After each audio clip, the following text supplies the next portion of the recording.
Good evening and welcome to Poland Daily. I'm Natalia Moczulska and this is the news. German media have been writing about the alleged involvement of Poland and Ukraine in the destruction of the German-Russian Nord Stream gas pipeline. Now our Western neighbors are accusing Warsaw of failing to arrest a Ukrainian allegedly involved in the destruction of the German-Russian pipelines.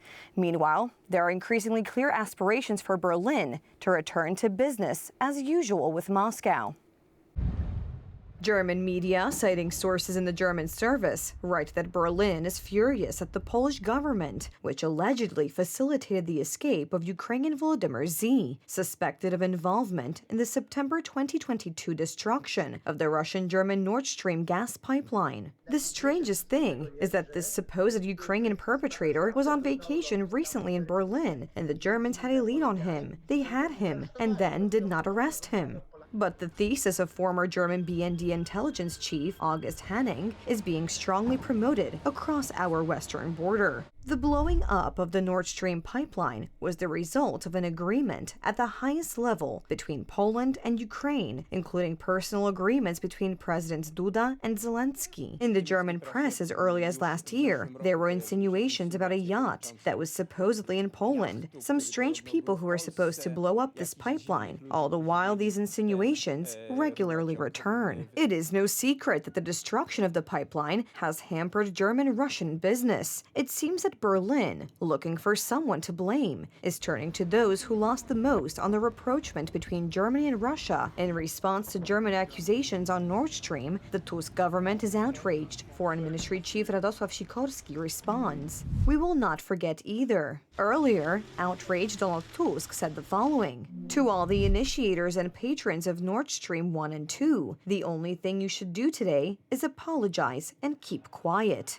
The question is whether with such words Tusk and Sikorski don't put on the robes of defenders of the Polish interest against Berlin's temptations at a time when there is increasing talk in Poland about next year's presidential elections, especially since previously the Tusk government participated in the reset of relations with Russia. This was done at the expense of Polish interests and promoted only Russian and German interests. At the moment, a return to the reset policy, which the Germans seem to have in mind, will continue to be detrimental to Poland because it will be at the expense of our country. Interestingly, the latest action in the German investigation into the destruction of the Nord Stream pipeline comes just moments before Sunday's elections for the German Landtags in Saxony and Thuringia. Recently, the current Saxon Prime Minister and Deputy Leader of the German CDU, Michael Kretschmer, spoke bluntly about returning to business with Russia. "If we want cheap energy and a reduction in CO2 emissions, we need nuclear, extended use of brown coal, and Russian gas imports after the war is over." German politics, especially the Social Democratic Party of Germany and part of the CDU, want a return to the pre-war period, that is, preferential prices. The condition for this will always be concessions to Russia at the expense of other countries. Because German elites are increasingly demanding a return to business as usual with Russia. There are more and more of these signals, whether on the Nord Stream issue or on, for example, withholding further military support to Ukraine against Russian aggression. We are also hearing that Germany is backing off. The reset is prepared there. They are going into full swing. The question remains, how long during the new Berlin-Moscow reset will Donald Tusk's seemingly created defender of the Polish interest attitude last? Radosław Jankiewicz, Republika.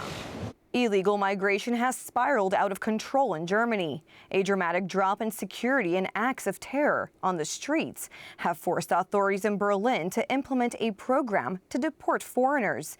Signals from members of German Chancellor Olaf Scholz's government indicate that some migrants may be sent to Poland.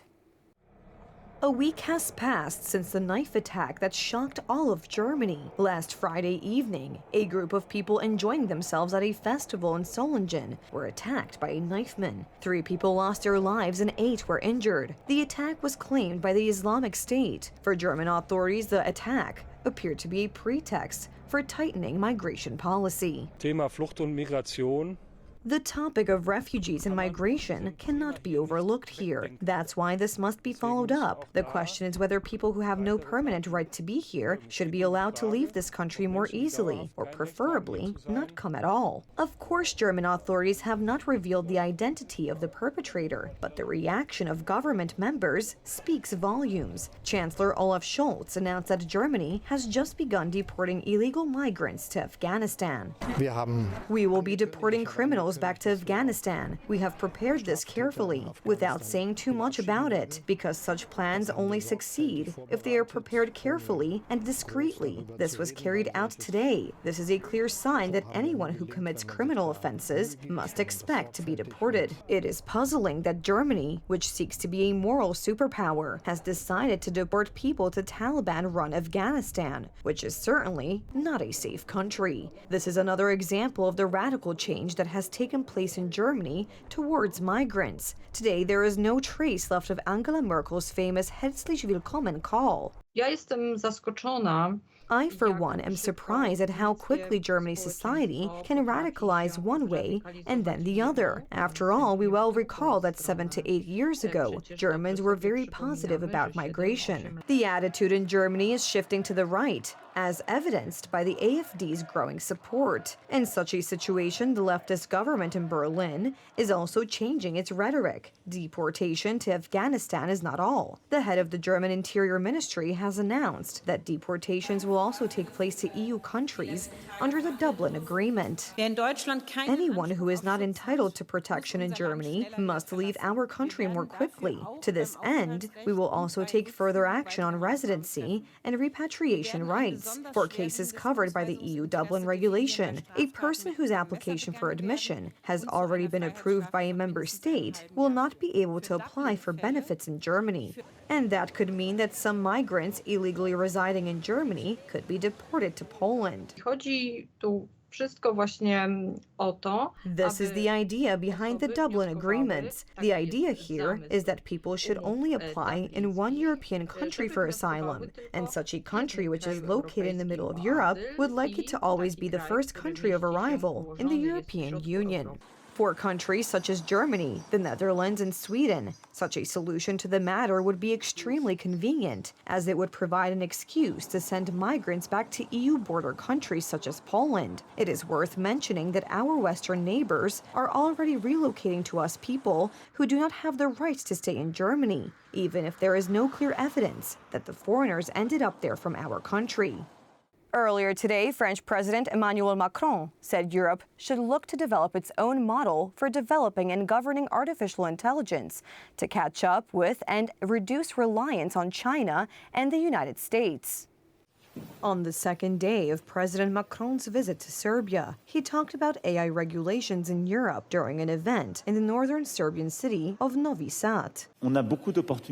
We have many opportunities, and of course artificial intelligence is transforming, revolutionizing many things. But we Europeans are a little distanced. We must be clear-sighted. The Chinese and the Americans are investing much more, and I think that we Europeans have a special role to play because we have the capabilities, the possibility to make and invent our model. The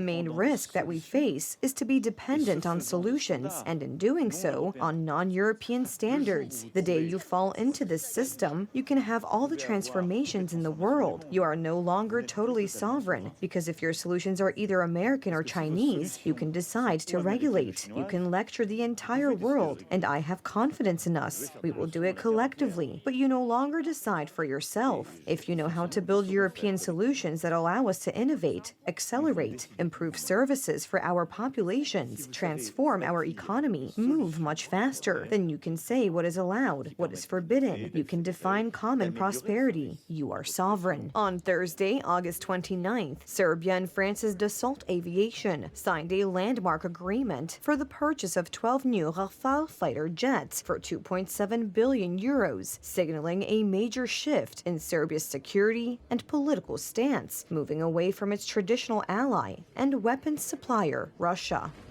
South Africa wants to ban the keeping of lions and other big wild cats in captivity and the use of these animals for commercial purposes.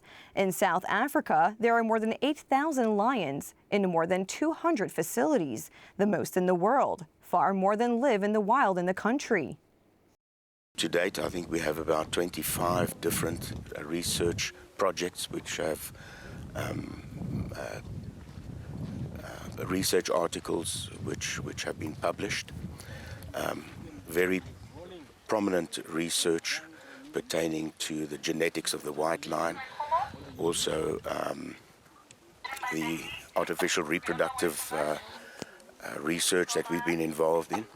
In 2017, we made history by being the first facility to produce lion cubs through artificial insemination. South Africa, being the biggest exporter of big cats and their body parts worldwide, has a huge responsibility to play in the welfare of these animals. We need to take responsibility for the animals that are currently in our care.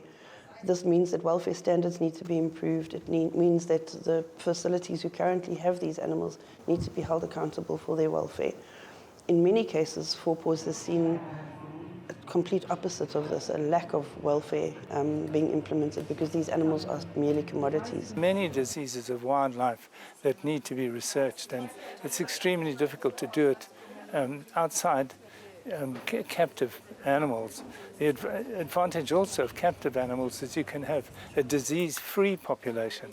So we can study the diseases of the ones in the wild in contrast to what goes on in a facility like this. For many years, the South African government has announced an end to commercial lion breeding. This controversial practice, which is part of the economy, generates millions of dollars in revenue annually. The Department of Conservation is recommending for the time being that owners of breeding facilities give up the business by either sterilizing the animals or handing them over to the government for release into the wild or relocation to reserves. A definitive date for the closure of the entire industry is not yet known.